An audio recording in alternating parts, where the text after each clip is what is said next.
Ukiwa una furaha katika lugha ya Kiingereza utasema, je, ukiwa na furaha sana? Ukiwa una huzuni?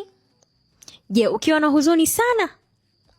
Leo tutajifunza misamiati mbalimbali ya lugha ya Kiingereza ambayo inatuwezesha sisi kujielezea kulingana na kiwango cha hisia tunachokihisi kwa muda fulani. Ya kwanza, kama umechoka utasema I'm tired. I am tired. Je, kama umechoka sana utasema I am exhausted. Exhausted. Exhausted. I am exhausted. Kama umechoka haswa, I am completely exhausted. I am completely exhausted. Je, kama unataka kusema nina huzuni utasema I'm sad. Sad. I'm sad.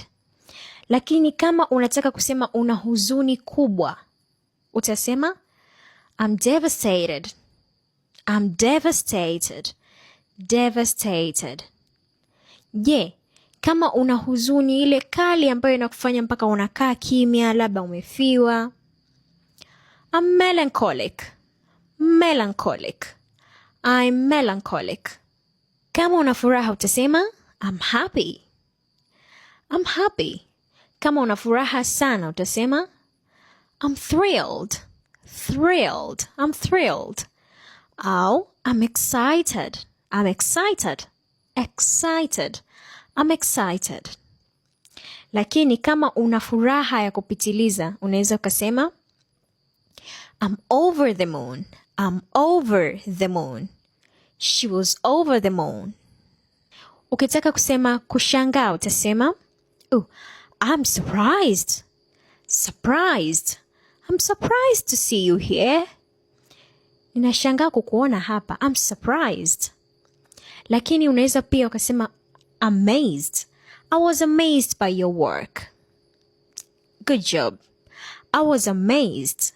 Manake nimefurahishwa na kazi unayoifanya, lakini kufurahishwa ambako kuna mshangao ndani yake. I was amazed.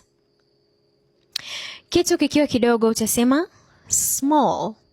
It was a small task. Kidogo. Kazi ilikuwa ni ndogo. Lakini pia ikiwa ndogo zaidi utasema tiny. It was a tiny house. Nyumba ilikuwa ni ndogo. Tiny.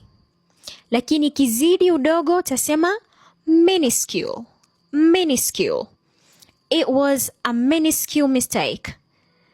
Manake kosa lilikuwa dogo. It was a minuscule mistake. Ndogo. Lakini pia unaweza kutumia neno insignificant. Insignificant. Insignificant. It was an insignificant mistake. You can ignore it.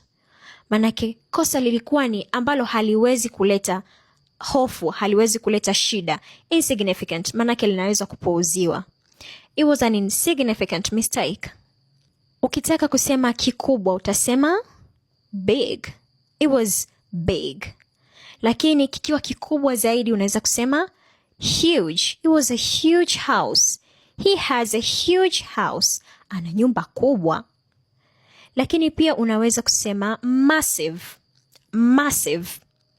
Massive. The project brought a massive impact. Project ilileta matokeo makubwa. Massive. Lakini pia unaweza kutumia neno humongous. Humongous. Maanake ilikuwa kubwa zaidi. Kitu kikiwa kibaya utasema it's bad. Bad. It was a bad decision. Kikiwa kibaya pia unaweza ukatumia neno kikiwa kibaya zaidi. Utatumia neno terrible. Terrible. Terrible. He made a terrible mistake. Kibaya zaidi. Lakini kinaweza kuwa kibaya cha kutisha. Horrible. Horrible. He was a horrible person. Such a horrible mistake. Horrible. Alifanya makosa makubwa sana ya kutisha. Au ni mtu mbaya. He's a horrible person. Kwa mtu akiwa unaweza ukasema mtu is a terrible person. Lakini horrible ni mtu mbaya zaidi. Horrible. Kitu kikiwa kigumu utasema it's difficult. It's difficult. She's difficult to deal with. Manake ni mgumu sana, huwezi kuamiliana naye kwa urahisi. She's difficult to deal with. Or this task is difficult. Hii kazi ni ngumu. Full stop. Lakini ikiwa inaweza ikawa ngumu, manake ina changamoto, unaweza tumia neno challenging. Challenging. Challenging. The task is challenging. That means hiyo kazi unayoifanya ina changamoto. Manake unaweza kuifanya japo ina ugumu. Lakini pia kuna kitu ambacho ugumu wake unakuja kutokana na mahitaji yanayotokana na hicho kitu. Hapo utatumia neno demanding. Demanding. It was a demanding task.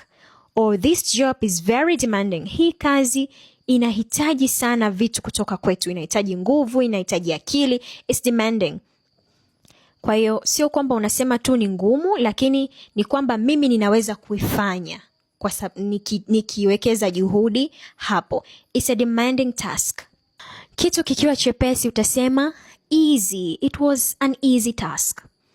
Au unaweza kusema simple. Simple. It's so simple.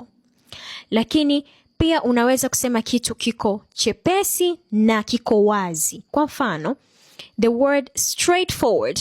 Straightforward. Straightforward. Manake iki kitu ni chepesi na kiko wazi. The instructions were straightforward. Maelekezo yalikuwa mepesi na yalikuwa ya wazi. Hakukuwa na vitu vyovyote vigumu. Hakuna kilichojificha. Straightforward, easy and open. Lakini pia unaweza kusema it was just easy. Yani ukitaka kusema kitu kilikuwa chepesi mno, maanake utasema it was a piece of cake. It was a piece of cake. Kwa mtu akikwambia this test was a piece of cake, maanake hii test kwake ilikuwa nyepesi mno.